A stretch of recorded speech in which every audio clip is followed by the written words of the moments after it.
true happiness and delight.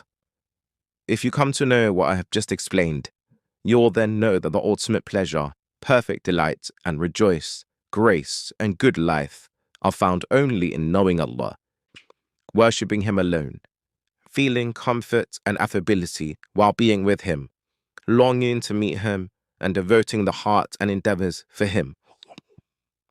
In contrast, the most pettish life is one whose hearts are distracted with worldly pleasures and whose attention is not devoted to Allah. Hence they find no abode where they can settle and no beloved to find refuge with. Indeed, a good and beneficial life with peace of mind are attained through the tranquility and comfort found while being in the company of the first love, i.e. Allah.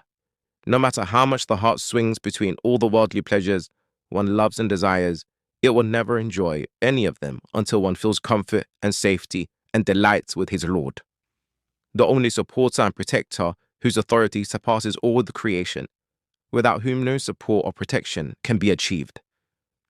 You must ensure that you only care about one thing, namely working for the pleasure of Allah alone, for indeed it is the ultimate happiness that a servant of Allah can ever dream of having.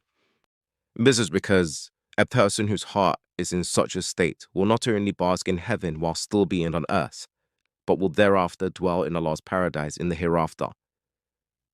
It was said by one of those whose heart is overwhelmed by the love of Allah Most High, "Sometimes my heart experiences an overwhelming state due to being in the company of Allah that makes me exclaim, if the dwellers of paradise experience such a state of happiness and comfort, I am confident that they lavish in a delight beyond imagination." Another person said, "Sometimes the heart experiences a state of joy because of which it leaps with great merriment." And another person said, "How pity and poor are those whose concern revolves around this worldly life. They departed the worldly life without tasting the best of its pleasures."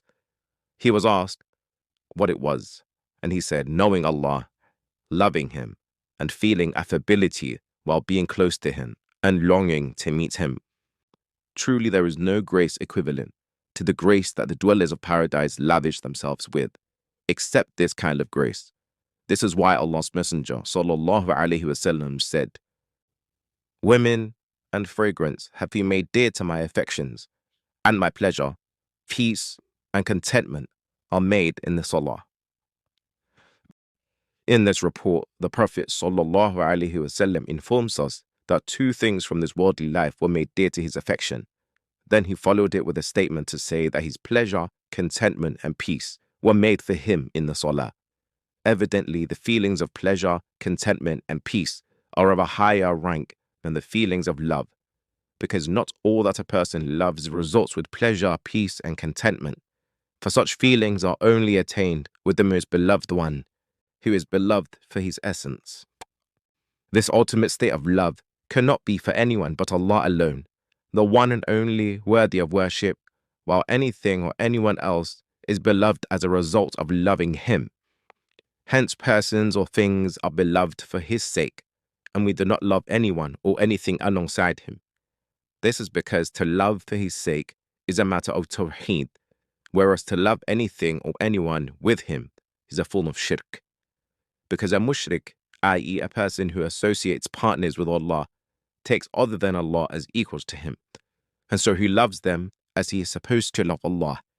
Whereas a muwahhid, i.e. one who worships Allah alone, loves those whom Allah loves and hates those whom Allah hates.